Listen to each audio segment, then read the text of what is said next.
بسم اللہ الرحمن الرحیم الحمد للہ رب العالمین والصلاة والسلام علی سید الانبیاء والمرسلین وعلی آلہ واصحابہ اجمعین ومن تبعہم بإحسان الی یوم الدین وبعد۔ اللہ کے رسول صلی اللہ علیہ وسلم کی حدیث ہے، من دل علی خیر فَلَهُ مِثْلُ أَجْرِ فَاعِلِهِ۔ یہ مسلم شریف کی حدیث ہے۔ اس حدیث کی روشنی میں ہمیں معلوم ہوتا ہے کہ کار خیر کی دعوت دینا لوگوں کو یہ بڑے اجر و ثواب کا کام ہے۔ ذرا غور کیجئے، اللہ کے رسول صلی اللہ علیہ وسلم کے بارے میں اللہ رب العالمین نے قرآن مجید میں فرمایا، هو الذی بعث فی الامیین رسولا منہم یتلو علیہم آیاتہ ویزکیہم ویعلمہم الکتاب والحکمہ وإن كانوا من قبل لفی ضلال مبین۔ اسی طرح اس امت کے بارے میں اللہ رب العالمین نے فرمایا، کنتم خیر امت اخرجت للناس۔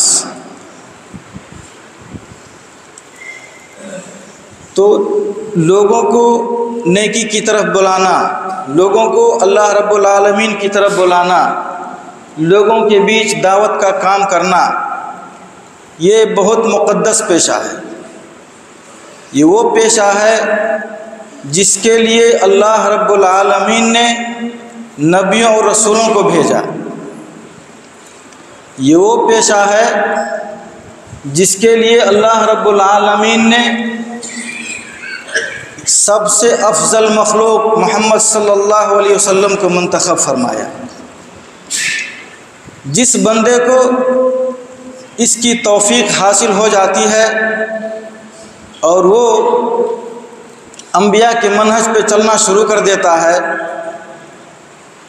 تو سمجھیے کہ وہ بہت زیادہ اجر و ثواب کا مستحق ہو جاتا ہے۔ اس کی وجہ یہ ہے کہ جتنے بھی ماں باپ عمل کرنے والے لوگ ہوتے ہیں، اس کی دعوت سے متاثر ہو کر یا اس میدان سے جڑے ہوئے لوگوں کی دعوت سے متاثر ہو کر جو لوگ بھی اس پر کار فرما ہوتے ہیں، سب کا ثواب ملتا ہے۔ اور اسی دعوت و تبلیغ کی برکت کا نتیجہ ہے کہ پوری دنیا میں جہاں تہاں آپ علم پاتے ہیں۔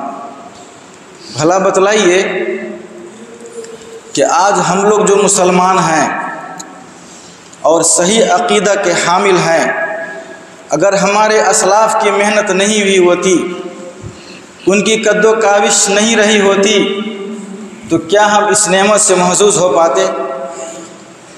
اس لیے یہ کام بہت عظیم کام ہے۔ اس سے جڑے لوگوں کو کہیں پہ کمتر سمجھا جاتا ہے، کوہتر سمجھا جاتا ہے، بے بس لاچار اور مجبور سمجھا جاتا ہے، حالانکہ یہ ایسا پیشہ ہے جو نہایت ہی مقدس پیشہ ہے۔ اس پیشہ سے جڑے ہوئے لوگ سماج و معاشرے میں امر بالمعروف اور نہی عن المنکر کا فریضہ انجام دیتے ہیں اور لوگوں کو بھلی باتیں، اچھی باتیں بتلاتے ہیں، لوگوں کو برائی سے باز رکھتے ہیں، جس کی وجہ سے معاشرے میں، سماج میں رواداری ہوتی ہے، امن و امان ہوتا ہے، صلح و آشتی کا ماحول بنا ہوا ہوتا ہے اور لوگ مل جل کر رہتے ہیں۔ اور اس سے بڑی بات کہ ان کی دعوت کا نتیجہ ہی ہے کہ لوگ اپنے رب سے جڑے ہوئے ہوتے ہیں۔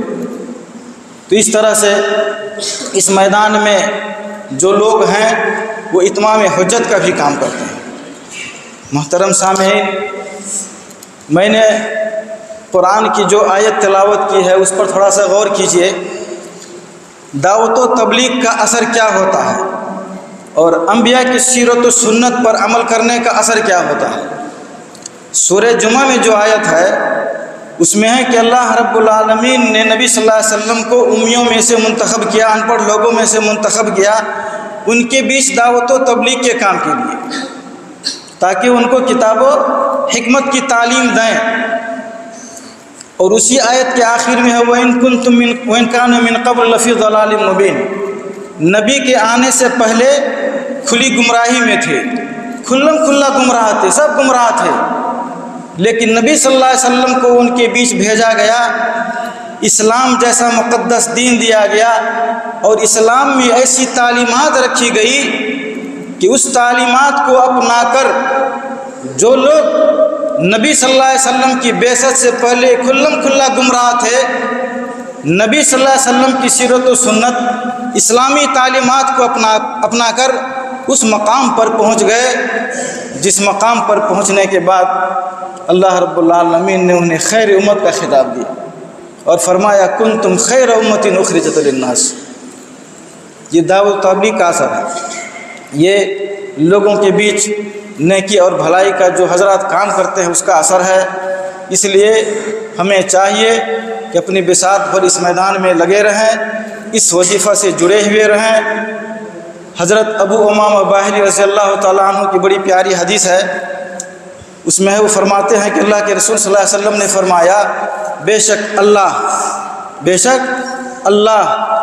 اللہ کے فرشتے، اہل آسمان اور اہل زمین، حتیٰ کہ چیونٹی اپنے